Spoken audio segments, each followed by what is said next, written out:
do this. Hey yo, what is going on, viewers of the tube? Tyler here, Chico Crypto, coming to you live. What's up, everybody? Just chilling, in my chair. Hey yo, what's up, Mexican Charlie Lee? What's up, Deer Dick? Yeah, it's crypto and culture. Oh, there goes Wayne. What's up, everybody? Oh, shit. Whoops. Sorry about that. Nope. Oh, shit. Sorry, guys. That didn't work out like I thought it was. Ah, shit. Camera's not wanting to get on. Sorry, guys.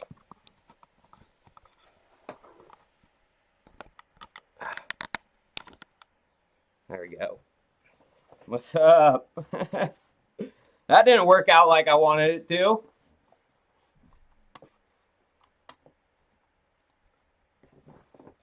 Oh, my camera's all funky. Yeah. All right, almost there. Yo, what's going on, everybody? A little Wayne time for you guys. Yeah, that was pretty funny. That was old Wayne, my kitten, back in California, so I get to hang out with Wayne. Sup, Anisto? What's up? How's everybody doing? It's a nice Saturday. Got my Waves sweatshirt on. Love Waves team, actually. Waves is a great project. Solid smart contract platform focusing on, Russian market. The team's actually amazing. They sent me this sweet sweater too. So what I want to talk about today, though, is some interesting stuff going on. Bitcoin back hitting 8,100 resistance. I've talked about the next resistant level with Bitcoin. It's 7,600. I actually still think that's going to be hit, but there is some stuff coming out right now. This huge indicator has now signaled buy, and it's one of the first times since November, December of this year when Bitcoin was way at its low. 3,250 was the low, and it hasn't signaled buy since, it looks like, now. And this is large indicator. But like I said, there's a resistance level. So in the pump up here, right before we went parabolic, we hit this range right in here, and 7,600 was hit a few times. So that is the next resistance level I predict will be hit, even though this indicator is saying buy. And I have a theory why we're going to be hitting that here soon. And it has to do with Bakkt, and especially one of their OTC trades they did recently. Move a little. Oh, yeah, no, this is just in my room, you guys. Yeah. No, this is just my room. I have my Xbox right there. Yeah, when I moved back to California, my editor, James, he came back and helped me set it up so it's like perfectly centered and all that. So I want to get into my theory of why I think, we're actually going to be going down a little bit. And it does have to do with Bakkt in a little... Oh, yeah, support. Sorry, guys. Whoops. But, so, Bakkt is coming, and Bakkt has had a very disappointing launch. I mean, 6.8 million only in the first week. Not very good at all. Here's the chart. Had 149 contracts, 76, 142, 166, 132, 28 on 10-1. And these contracts are only for 1 Bitcoin each, so it's not that much volume compared with something like CME, which saw nearly half a billion in its first week, compared with Bakkt's only like 5 million. Am I going to the LTC summit in Vegas on October 26th? Thomas Pellegrino asked me. Probably not, unless, they want me to come. Be cool to go to Vegas, but I'm not a big fan of Litecoin. Charlie Lee. I mean, I'm not the biggest non-fan. I think Charlie Lee is a little bit better than some other guys in the crypto industry, but overall, I'm not the biggest fan. But so Bakkt, it's had very disappointing launch. But then, what is this doing here? This needs to go way out of here. But then just, a couple days ago, before the end of the week, it looks like they made a big block trade. So Galaxy Digital and a OTC desk, it looks like the OTC desk was the ones who sold them to Galaxy Digital. They made a big deal through Bakkt through a block trade. And these block trades, it looks like in the regular stock world in the US, they involve at least 10,000 shares of stock or $100,000 worth of bonds. So it's a large OTC trade. And they're usually done so it doesn't affect the markets, price movements of the markets immediately. It's an OTC trade. So it was Galaxy Digital that purchased the Bitcoin through the OTC person. And as we know, Galaxy Digital is ran by no one other than Mike Novogratz. Early Bitcoin investor, he's been involved with it for a while.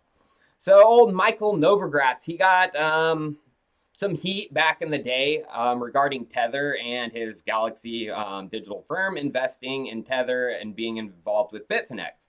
And he says Galaxy has zero exposure to Bitfinex or Tether. My own sense is that they're less integral to the crypto community than they once were, blah, blah, blah. That said, positive thing. Bitfinex says, hey, blah, blah, you work with them. And then it comes out a few months later that, yes, Galaxy Digital is working with Bitfinex and Tether and trading with them. Exhibit from the documents, Galaxy Digital having discussions with Tether. He's lying right there. So some shady shit's going down. If Mike Novogratz is involved with Tether, and he's involved with the manipulation of the Bitcoin prices, and now he's making big deals through some of the regulated, things we have. If he's able to influence Bitcoin price and knows where it's going, if it's going up or down, he may have just put in, a large futures short or a large futures long. He's going to make out like a bandit wherever the price goes. I don't know where it's going to go. But if he's involved with Tether and he's involved with that group that manipulates Bitcoin price where they want it to go, now he's going to be making out like a bandit through our regulated products, which is crazy. I hope the SEC is looking at my channel right now and is looking into stuff like this. Like, he's involved with Tether, you guys. Like, what the hell? Yes, I still like RSR. They just launched basically the Alpha network in Venezuela. They're basically doing it country by country, not a full rollout like MakerDao. More of a let's test it here, see if it works, then a full rollout. So this is crazy. Like, when I saw that, I was like, what is going on? He's involved with Tether. Now he's doing big OTC deals with Bakkt for futures. Like, he's going to make out like a bandit when the market does move. And he knows where it's going. It's probably, in my opinion, like I said, going down. And he's just put in a freaking fat short over that OTC because he knows what's coming. He's involved with that. Nico asked me if I like STOs and do I think they'll replace ICOs. Well, actually, I'm talking about that in my video coming up on Monday regarding, what was the kickers that kicked off bull runs. There's multiple things that kicked off bull runs. The first one in 2011 was just because it was Bitcoin. Bitcoin was a technological revolution in itself. So that kicked it off. The next one, 2013, 2014, was not ICOs, altcoins, basically forks of Bitcoin and other coins with their own consensus algorithms. That started, technological kicker helped contribute to that 2013, 2014 bull run. Though 2017, 2018 was ICOs, the ERC20 contract. Everyone thought STOs were going to be it, but that never really panned out. IEOs came out early 2019 and they almost kicked off another bull run. Bitcoin got up to 14,000. Early IEOs, Matic, BitTorrent pumped like a madman. But eventually people figured out what IEOs were. They were just pump and dumps. coins more controlled by centralized exchanges and VCs. And that wasn't a technological achievement in itself, you know. And I think there is basically that thing happening right now in the crypto industry. It's just people don't realize it, and it's called Ethereum DeFi. That is in a bull run right now, and I believe it'll be what kicks off the next bull run. I mean, again, like last time, Bitcoin's going to bring the liquidity, but just like 2016, 2017, 2018, it'll be a technological achievement from Ethereum that kicks off the parabolic price movements like ICOs. That's just my personal opinion. So I actually talked about a few days ago the repo operation, how the Fed basically has been printing money willy-nilly. I mean, it's been going on since September 17th, and it's continued past October 1st. And they're going to continue it till October 14th, I think, all the way. And they're just printing willy-nilly. And a lot of people are like, well, this isn't like, you know, QE or the bank bailout in 2008 when the Fed just printed money. Yeah, it is, you guys. This isn't just an asset exchange. You just need to look at the Fed's balance sheet. Since they started, it's increased. They're making stuff up, you guys. It's QE. Beginning of QE. Once big time QE starts, we'll see jumps like this.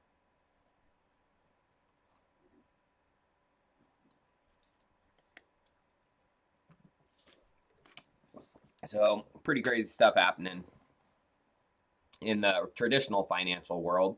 And like I showed in that video, the 16K profit anon post, for something of that, you know, substantial, a 2x in under a month for Bitcoin, it's possible. Bitcoin's done it before. But I personally think it'll have to be something big in the traditional financial system, something big with China, US, gas prices shoot up. I mean, there was after I posted that vid, there was a lot of financial conspiracy theorists saying something is happening on the 14th, October 14th. But don't put your eggs in any basket off some crazy people on the internet. So I was talking about Ethereum DeFi just right before this and how I think it's going to be the next kicker that kicks off the next bull run. It's a technological achievement. Why I think, you know, you just got to look Ethereum locked in DeFi, and this pink one, salmon colored one, is actually MakerDao. MakerDao is basically Ethereum DeFi right now. If it didn't have it, I mean, the value wouldn't be, it'd be small in comparison. I mean, only 400K. That's without MakerDao. But as of right now, with MakerDao, it's basically $500 million. And like I've showed, like the growth of, it's in a bull run, you guys. DeFi is in a bull run. This is November 2018, you know, Bitcoin at its low. This is when DeFi was just starting out. You had a few protocols working together, Maker, Compound, Augur, Uniswap. And then by May 2019, it's just exploded. I mean, these are all the transactions going through, the protocols working together to make DeFi happen. Uniswap, Maker, Augur, Compound. And now this is basically in August, a couple months ago. I mean, you have multiple, you have DEX, you have Augur, you have Nuo, you have Compound, you have Maker, and millions of transactions flooding through this monthly. It's in a bull market. DeFi is in a bull. And, you know, it doesn't only scale, you know, like horizontally, you know, you're seeing the growth of it horizontally. Vertically, you also see it because you not only have these things like Maker and Compound working together, but then you have the application layer built on top of it.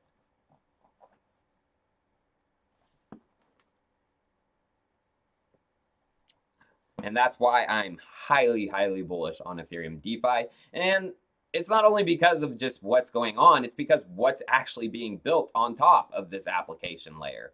Like this, the no-loss lottery. It's insane, you guys. Eventually, we're going to see this.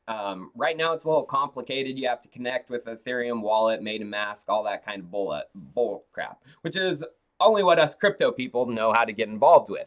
Eventually, give it a year and a half, this is going to be an app someone can download on the App Store connect their bank account to, it will do all the conversion, into Dai and pooled Dai itself. And people are going to have a no-loss lottery on their freaking phone working through Ethereum DeFi. I can guarantee it. I mean, this is just the beginning stage. I mean, this is, where it takes someone with a little bit of technical knowledge of cryptocurrency to join it. You got to know MetaMask. Eventually, it's just going to be simple one-click stuff, and people are not even going to know they're using cryptocurrency.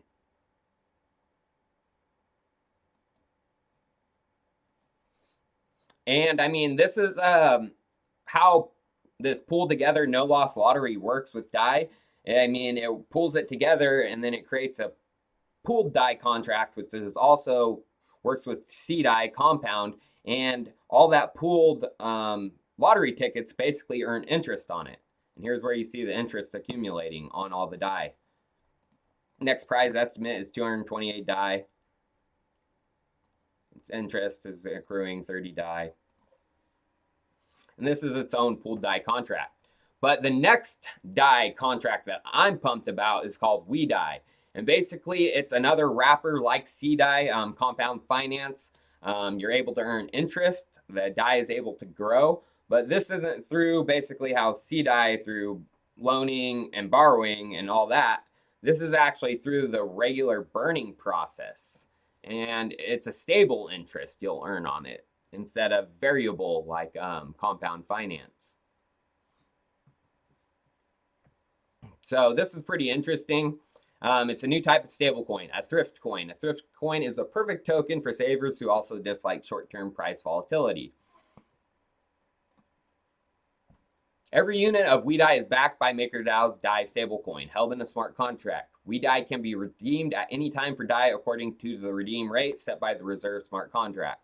WETH can also be issued at the prevailing redeem rate by putting Dai in the reserve contract. You can think of the redeem rate as the price of WETH. The redeem rate is simply the number of Dai held in the reserve divided by the number of WETH in circulation. A higher redeem rate requires more Dai for every unit of WETH created and gives you more Dai for every unit of WETH redeemed. WETH tokens can also be burnt. Burning just deletes tokens from the supply without affecting the Dai in reserve. This causes the redeem rate to go up. Basically, your interest. So WETH is backed by Dai, so it retains at least as much as that much value in Dai. Burning WETH makes the redeem rate go up. If WETH is burnt with enough regularity, the price of WETH, the redeem rate, will rise faster than the inflation rate of the US dollar. We call this thrift escape velocity. After thrift escape velocity, WETH transitions from a stablecoin into a thrift coin.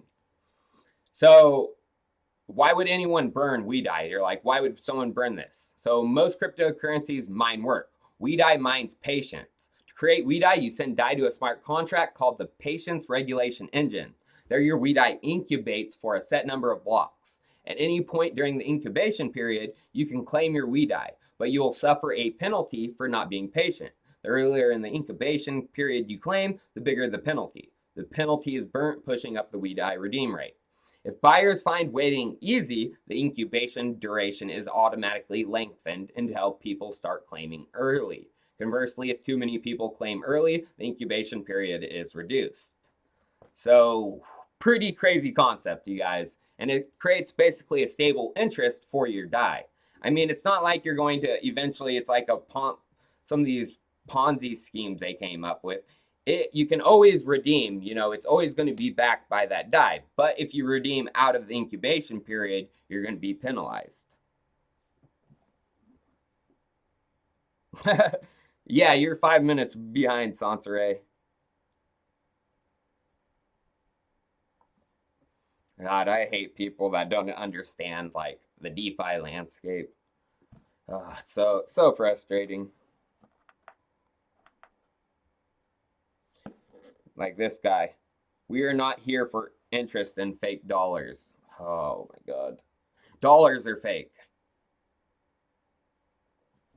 I mean, money is fake. Come on.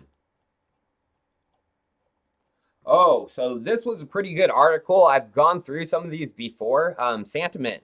They're a cryptocurrency and they do analytics for crypto projects. and they put out some good stuff. They actually go through some of the Ethereum projects, and they put out the most active ERC20 apps that have been working. Storage is number 1. Aragon's number 2. Augur's number 3. I think Augur version 3 or version 2 is coming out here soon. Status, they always are. I don't know if they fake their GitHub, but they're always up in the top. And they don't really put out much new stuff, or that I hear of. 0x, they're coming out with version 3. October, governance vote. November, actually live on the mainnet. So pumps could be coming for 0x, staking, mesh updates. Big stuff coming from that. Gnosis, another DeFi project. Not that big on Gnosis, though. Golem, they've been around for a long time. POA network. Message. Haven't heard of that one. And Decentraland. Yo, what's good, Mad Crypto MX? We should short then? No financial advice from me.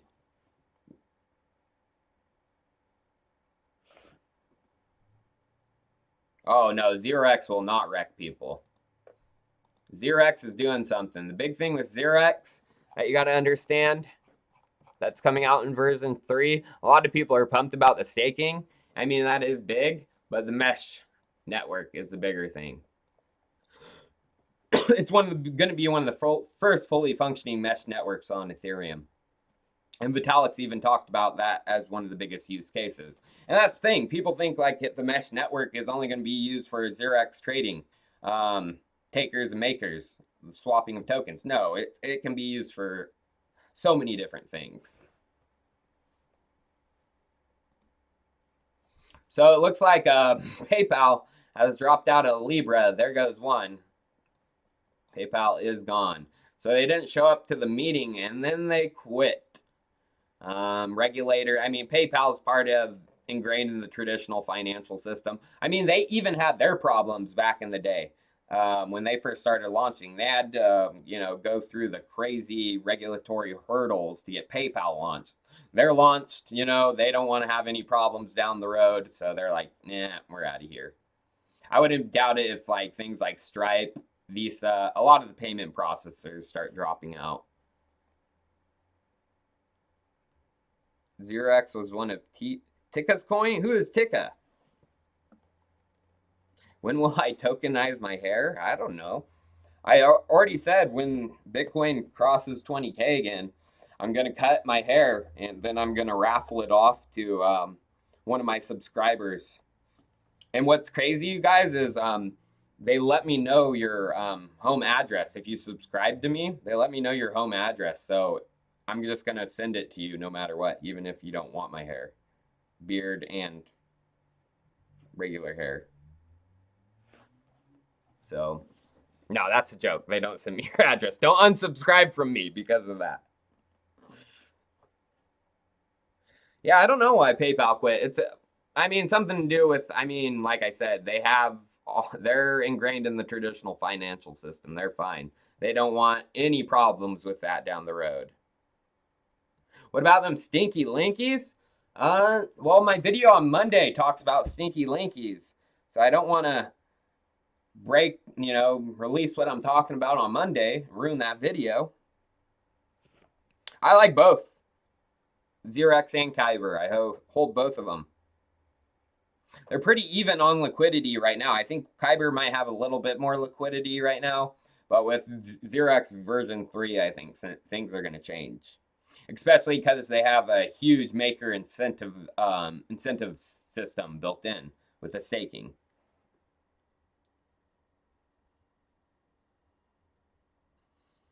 Call my Indian mate about Link play, please. Hey, Indian mate, Link. Oh, so Monero, looks like they are coming out with a scheduled hard fork, and this is a little bit bigger one. Usually they do one every about 6 months, but this one's coming out, and it's a new algorithm, Random X, and it looks like long payment IDs are going to be phased out. Transactions will now require at least 2 inputs and 10 block lock time.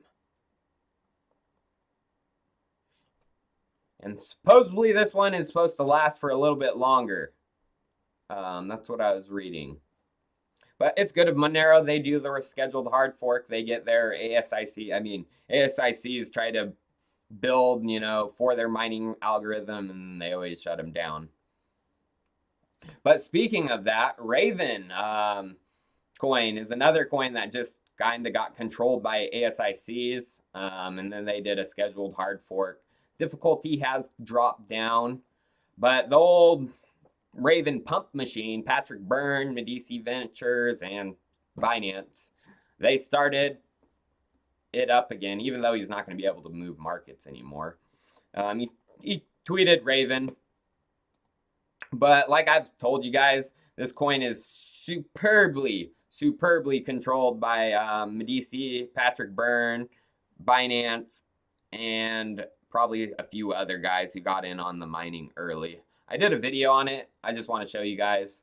Aimed at it. I don't basically like Ravencoin pull off at a all. Oops, I forgot to put on my headphones. Or I didn't forget. This is what took down my camera. While not actually being a pre-mine. If we look over at the total hashing power chart, we see some very telling things. Even the beginning of January, the Ravencoin blockchain had over 1.5 million hashes per second of power. And let's say an average GPU hashed out 650 hashes per second. And that would be a farm of 2,500 GPUs right out of the gate. A farm? I think so. Now, looking back at the chart, we see the hashing rate didn't have any major increases until Overstock started talking about the unknown coin they recently invested millions in. Hashing power goes up significantly when it reaches its peak in April, with over 2 billion hashes per second, but then slowly starts decreasing over time as interest in the project starts to fade.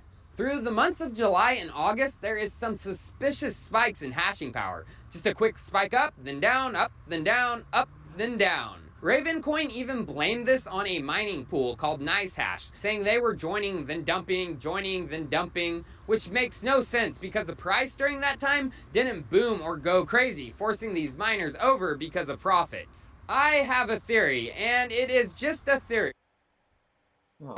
This was Binance and Overstock gearing up their own farms and testing them on the network to make sure everything was good to go, because as we see the day after the hashing rate hit its lowest after its peak, a massive increase up in hashing power. It went from 473 million hashes per second to 2.2 billion hashes per second in 3 days. Clearly a group turning on a GPU mining farm for something. And that was actually right when Ravencoin listed on Binance. So that weird like hash spikes you saw right here.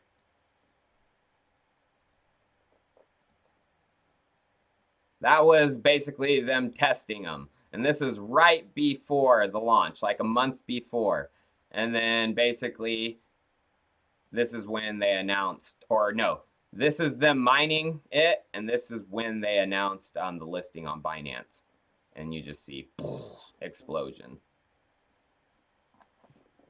Pretty obvious to see when you look at that kind of stuff.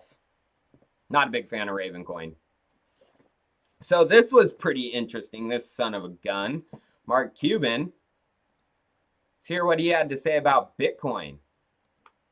ICO is the new IPO. Here's the thing about crypto, particularly Bitcoin. Bitcoin is worth what somebody will pay for it. Did you ever see someone who collected baseball cards and they were really proud of their baseball cards because they kept on saying they were going to go up in price? Comic books, same thing, even artwork. There's no real intrinsic value. You can't eat a baseball card or shouldn't eat a baseball card. Your artwork might look good on the wall, but not much you can do with it. Bitcoin, there's even less you can do with it. At least I can look at my baseball card and go, ooh, that's my favorite player. That's Roberto Clemente. I can look at artwork and go, wow.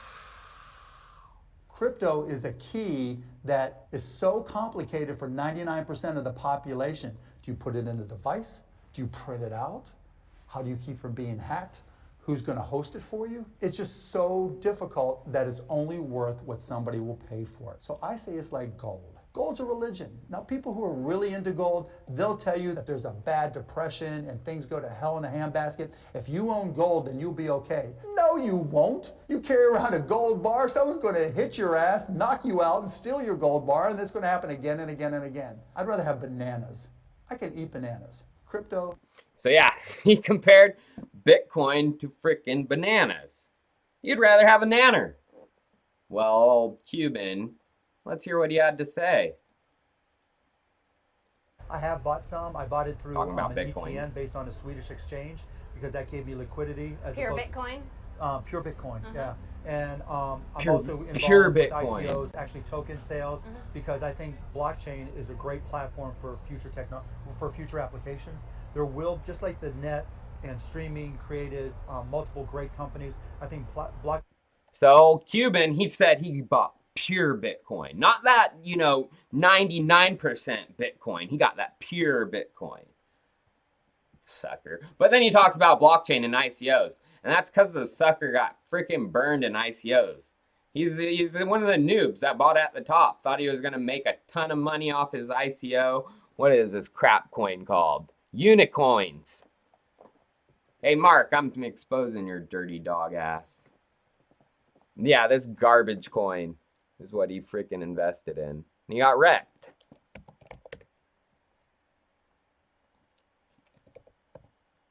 I don't even... Unicoin Gold, there those stupid things are. He put in millions of dollars invested in this thing. Well, what do you think? It's worth $2 million now. He got freaking wrecked. Now he hates crypto. Even though back during the boom, interview, I bought Bitcoin. I'm investing in ICOs. He'll be back. He's a sucker. He's stupid.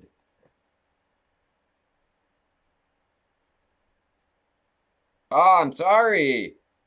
Yeah, stupid Mark Cuban. He invested in unicoins. And he just got totally, he's a noob. You're a noob, Mark. I'm sorry. I mean, you shouldn't have invested in Unicoin. I want some of that pure Bitcoin, too. Not that 99% stuff. That Bitcoin Cash. I want that pure.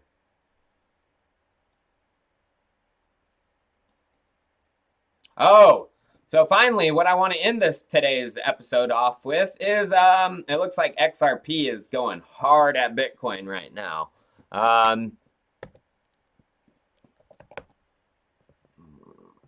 David Schwartz put out an article, basically, and he calls proof of work pretty much crap. He says consensus is the heart of the XRP ledger. It's the way ledger makes forward progress in a decentralized way. While proof of work has provided only limited decentralization and appears to be a technological dead end, distributed agreement algorithms such as XRP Ledger's consensus algo provides real decentralization and continues to improve in their performance and reliability year after year. Several of the suggested enhancements focus on improving the robustness of the XRP Ledger's consensus algo. And it looks like even Coinbase lobbyists are starting to go after. Coinbase is turning on Bitcoin. I can see it slowly but surely. They're starting to turn into Ripple fanboys. This guy, Nick Carter, he says, in person, I witnessed Coinbase executives lobbying regulators with lies. China controls Bitcoin. Proof of work is an environmental disaster and pushing USDC, probably XRP instead, and inviting heavy regulation, which will cool all competitors. I know what's going on, pal. But regarding, Ripple. So basically, Ripple has a UNL. It's basically a list of the nodes, a unique node list it's called. And it's basically a trusted list of their validators that validate transactions in the network. The UNL is recommended. And I mean, if you're pretty technologically advanced, you could, not use the UNL if you wanted to. But diverging from the UNL is not recommended by Ripple, as if everyone used it, there would be 100% overlap of used validators, ensuring no hiccups in the consensus process. And Ripple does control the UNL. It is controlled centralized by Ripple. And the thing Ripple, you know, they say we're so decentralized. 50% of our validators aren't controlled by us. But guess what? All of the validators on the UNL are. And guess what? No one's developer is out there, you know, in a bank building, you know, an opposite validation off, UNL ledger system based on different validators. It's going to be a centralized system, you guys. It's so baffling to me that people think Ripple is decentralized. But I don't know if I want to bring this up because I have a pretty good idea on how to prove the Ripple blockchain is centralized. Yeah, I don't want to bring it up because then I might spread it and then it won't work. But this is a long process. This video is probably going to take me like a month to hopefully accomplish. But if I do it, whew, it's going to go down in history. What's wrong with my screen? What, you want right there? Because I'm in the way?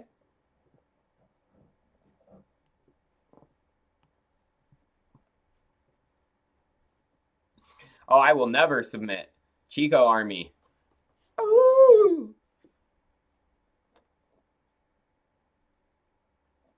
I can't wait though until my full fruition on how to prove your blockchain is centralized. And it has to do with your memo, you guys. That thing that came out where you're able to upload data through your memo, whatever field. And people are uploading actually movies to the Ripple blockchain. Most people don't care about centralization.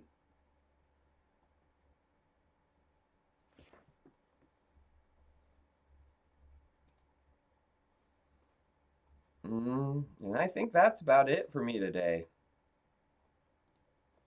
All I'm going to talk about. Don't sing, please. Oh, don't buy a Chico ICO. What's my opinion on BMH? I've never heard of it. My opinion, if it's a small, obscure altcoin, don't probably invest in it. It's probably a bad idea. Yeah, I would not invest in this. Looks dead.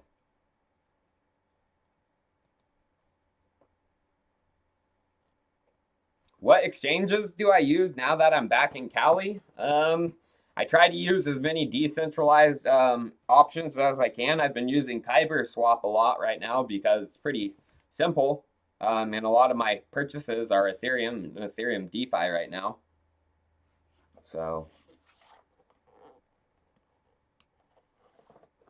am I going to run a Ren dark node? As of right now, no, I don't have enough Ren to run a dark node. I only have a small investment in Ren, you guys.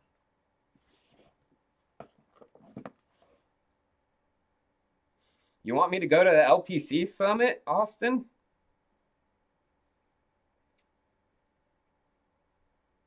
Oh yeah, I'll send you my hair. Sonsere. ADA good. I don't think ADA is good. I mean, it's just a long time and they don't have anything out, you guys. Been almost 5 years now.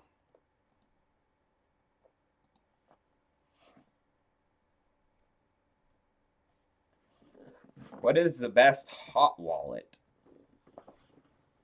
It depends. I mean, why would you want to keep your crypto hot? I'd rather have mine in hardware cold. I'm in Chico.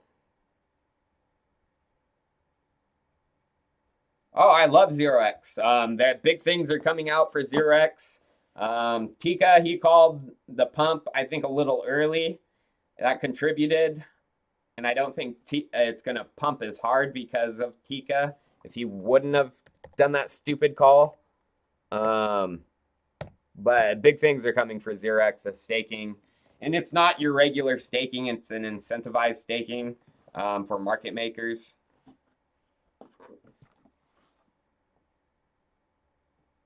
$5G, Java smart contracts coming. Thank you, Russell Jones. I appreciate it. 5G is scary, though. My buddy is all freaked out about 5G. CLSLM, thank you for the tip. And he says, could I take a look at the W12 token? Well, actually, these guys tried to work with me. And they tried to get me to promote their token. And they were total assholes. So I'd be careful. I was like, no, I do not want to work with you guys. I don't care how much you pay me. Like, total assholes.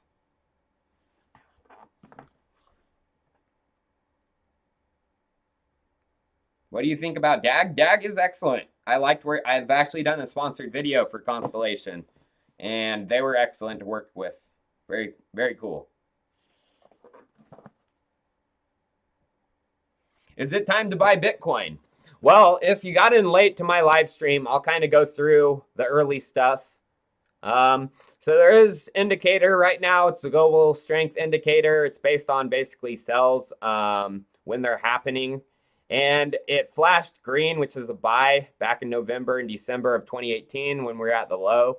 And it hasn't flashed green again since this month. But there's some funky stuff going on. I talked about this resistance or this support. Sorry. This support 70. Why can't I think right now? Yeah, 7,600 is right here. I have a feeling that's the next one we're going to hit. And I have a feeling it's coming from a short, a big short that is being planned by Mike Novogratz. He just put in a large OTC trade with Bakkt, a futures trade, large OTC one, so it doesn't affect the markets when he does it. And old Michael Novogratz is involved with Tether and their manipulation. So he knows what's going to happen to the markets in the short term, most likely. So he's basically making a ton of money now through the regulated products because he knows where the markets are going. And I think to that 7,600, it's going to be one big dump, flash crash.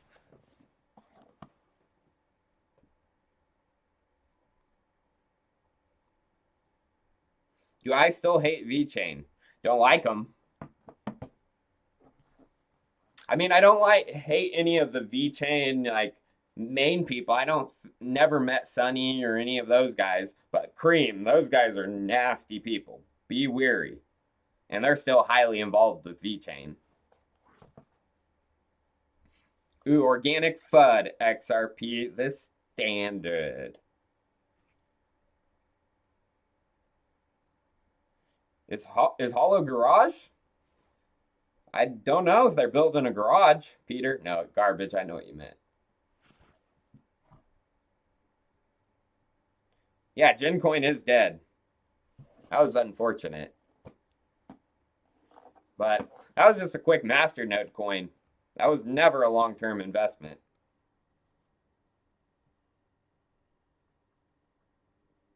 Do you still think we'll see 5,400? It's possible. I did a video on the lowest prices Bitcoin could hit. There's a resistance at 6,000 because of a lot of the Western mining operations. That's their break even. And then 3,000, 3,250 is the break even for a lot of the Eastern. So it's possible, but I mean, I think unlikely. Yeah, I'm still negative on any project that comes out of Neo.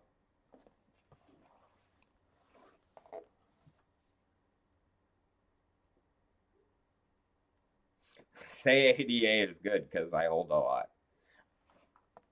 ADA is, I mean, I don't know if there's nothing out. It's a centralized blockchain right now. There's a Shelley testnet, network testnet, but it's still not. I mean, you can't call it a full testnet until staking's involved. How are transactions even being validated if there's no staking? It just doesn't make sense to me.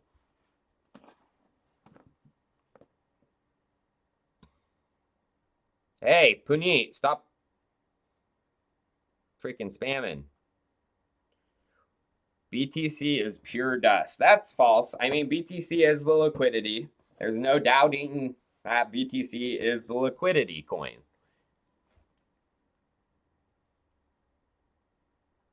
Yeah, I saw Fusion got hacked. That's unfortunate. I mean, just when any project gets hacked like that, it's just like, ah, oh, come on, amateur. All right, Puni, you're getting blocked, you stupid fucking dumb shit.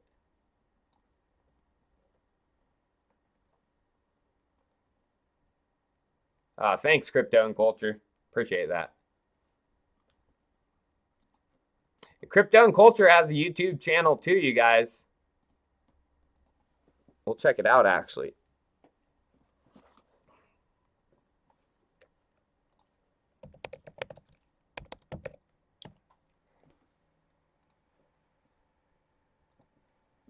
So if you guys are watching, give him a sub.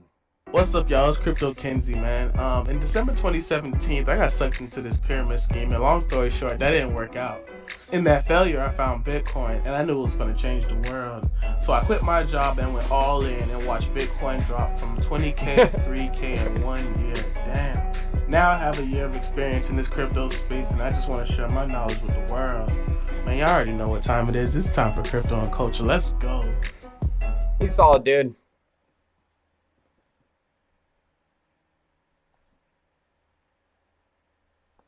Chico Hoskinson debate?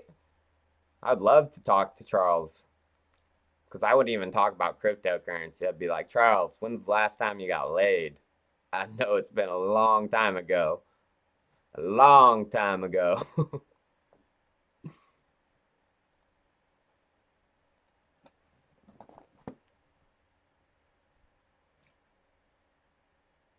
Chainlink linked with Hashgraph? I mean, Chainlink, it's more of Hashgraph linked with Chainlink. I mean, Hashgraph used that they needed it. Chainlink is building on Ethereum first. They're building on Hyperledger next. I mean, they'll build on Hashgraph down the road if needed. You know, if Hashgraph starts getting enterprise clients, of course, Chainlink will start building on Hashgraph, but they're building on Ethereum, Hyperledger, maybe R3 Corda.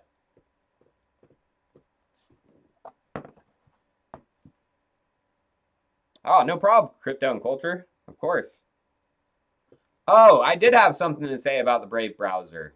So it looks like BAT rewards can now be directly transferred into users' Uphold accounts. So it's basically a wallet with Brave. They partnered with Uphold, and you can hold your basic attention token and trade them in the Uphold wallet. It used to work like this. You'd earn basic attention token from people, and then they'd automatically convert it into fiat for you. And that's the only way it would go, into the Uphold wallet. And it kind of pissed me off because Brave was pumping, and I got some rewards. I was like, damn it, if I would have just held that Brave, it'd be worth like 3 times the money now. Oh, hell yeah. Give Crypto and Culture a sub, you guys. Aaron Monroe, I'm glad you, personally, Cardano may be the bee's knees, but just looking, it's hard for me to see it being an Ethereum competitor.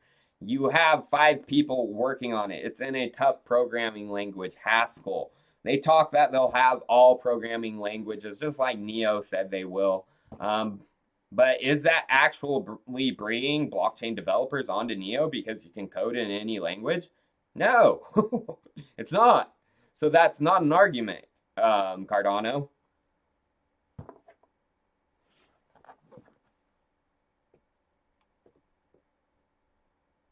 Yo.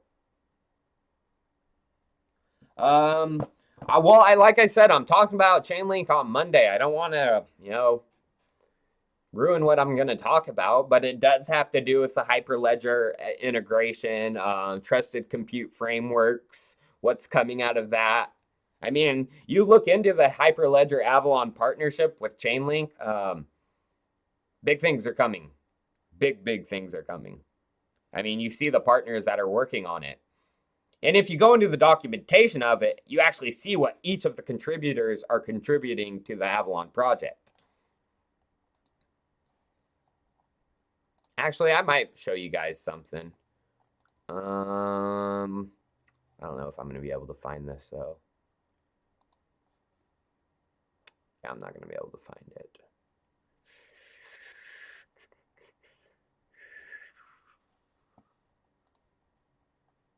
So this is basically how I work. You know, these are some of the videos I do.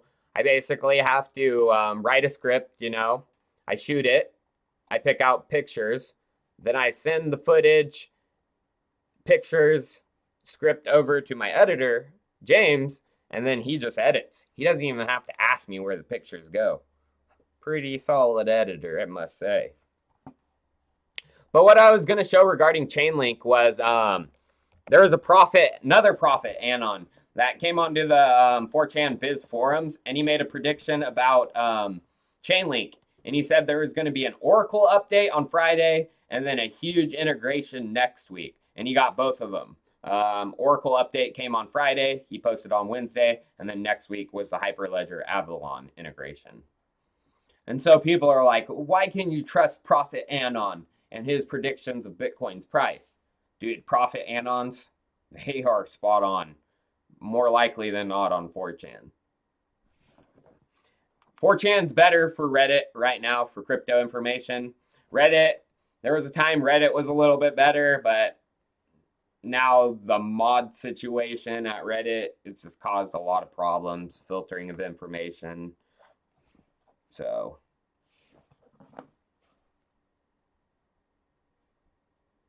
that's your studio and home? Yeah, no, my studio's right in my room, you guys. I just moved back to California. Genesis Vision in 2 words. JV?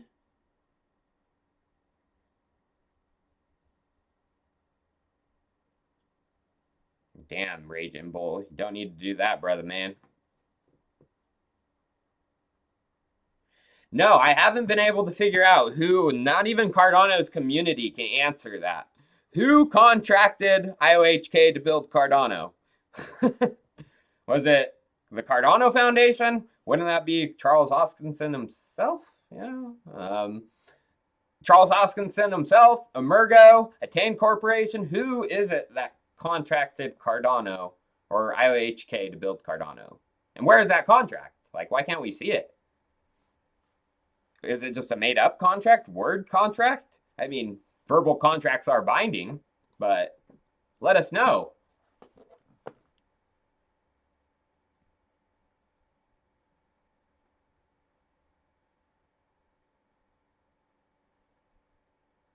Thanks, Don Lewis. My editor, James, helped me out. He flew here.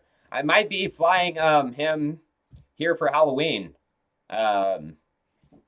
There's a big crypto conference in San Francisco. San Francisco Blockchain Week. Vitalik's going to be there speaking. Old Vitalik. And I'm hoping to get an interview with the sucker. And so, like, every interview a person does with Vitalik. We have different, in single client test nets, we've had different clients, some agreeing with each other. We've had, like, every interviewer, they just go on and ask Vitalik about, hey, what's happening with Ethereum 2.0, charging, proof of stake. I'm going to sit down with Vitalik and just get to know the real Vitalik. Like, Vitalik, how much Adderall do you take a day? That'll be my first question.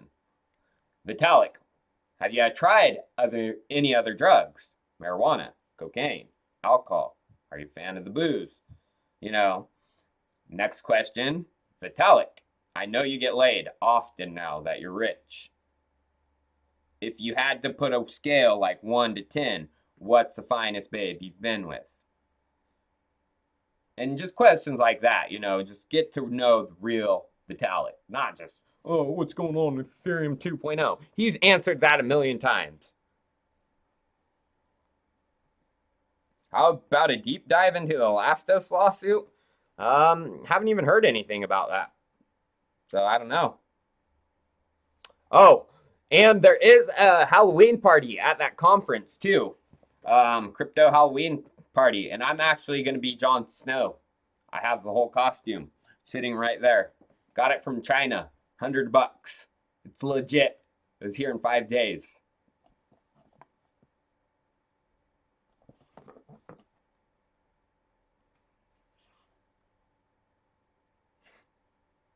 Yeah, the questions investors want to hear, Arthur. You know, the real questions. Do you eat every other week?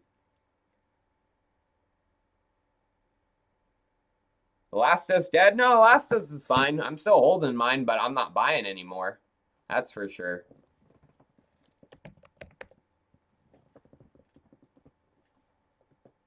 Yeah, it's been hanging around the $2 range for a while.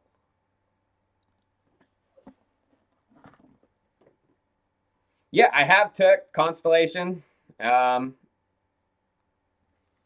just don't know how big that partnership is. I mean, if it was so much bigger, you know, it's out in the open, that partnership. It's just if it was that big, wouldn't, you know, Air Force, government, contract, you would think it would pump it more, personally. But maybe people just don't understand it. I don't know. Squirrely Dan? Woo! No, I've tried it on. It's been good. Shit's legit, though, dude. Like, I'm talking legit costume. I'm going to find my Denarius. I'm going to bang my... Is it my aunt or my cousin?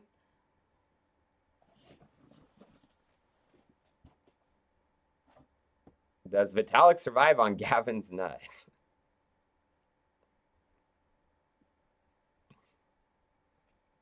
RSR good. I hold a little bit of RSR. Not a lot.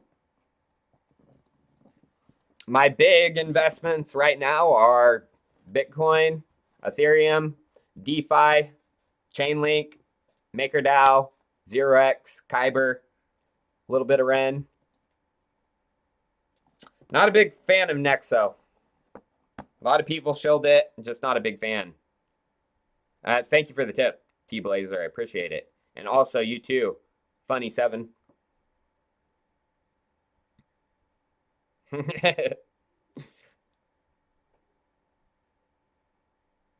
Oh, with my weed grow? So I haven't started yet.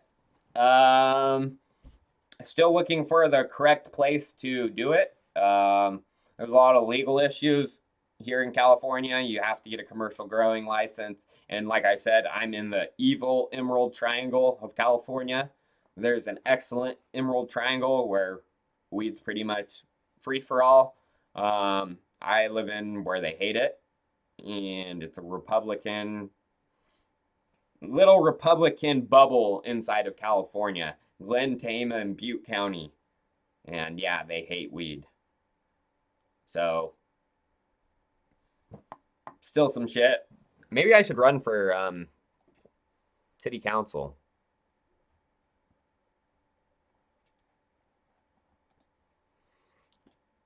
All right, guys. Well, I've been on for over an hour now. Pretty long live stream, or about an hour. No, under an hour. But about 55 minutes. So, I'm going to get off, take the weekend off, and my tablet's about to die, so I can't see your guys' chats anymore. Oh, no, I don't do that anymore, Paval Lefay. That's Chico back in the college days.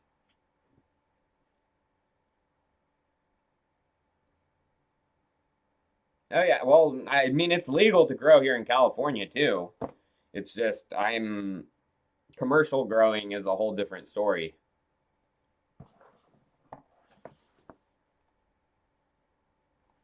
Micro license, and that's the thing, T-Blazer, things are a lot different in my county. I mean, with the marijuana laws in California, they left it up to the counties and even the cities. Cities can have different laws than the counties.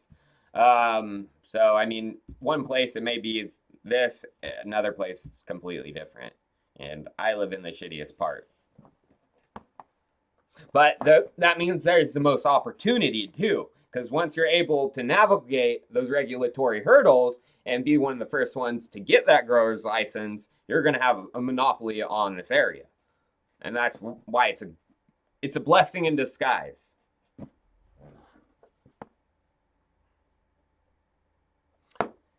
So, yeah, I'm going to get off before I start getting all into more questions, you guys. I appreciate everyone tuning in, throwing me the tips. That's excellent, you guys. Keeps the channel going. Appreciate everyone subscribing to Crypto and Culture. He's the admin for the YouTube channel. He's also in the Chico Crypto chat from time to time. Come chat with us too if you want to be updated on Chico Crypto news and updates early. I drop my picks. I'm always in the chat talking, so join t.me/ChicoCrypto1. Next week, I am picking the winner for the bet match, 1000K winner. That's going to happen on Wednesday or Thursday. So if you haven't signed up for that bet match drawing, 1K going to somebody. And I'll see y'all not tomorrow. Tomorrow's I'm going to take a day off, but Monday I'll be having a video. So see you guys then. Appreciate everyone. Peace.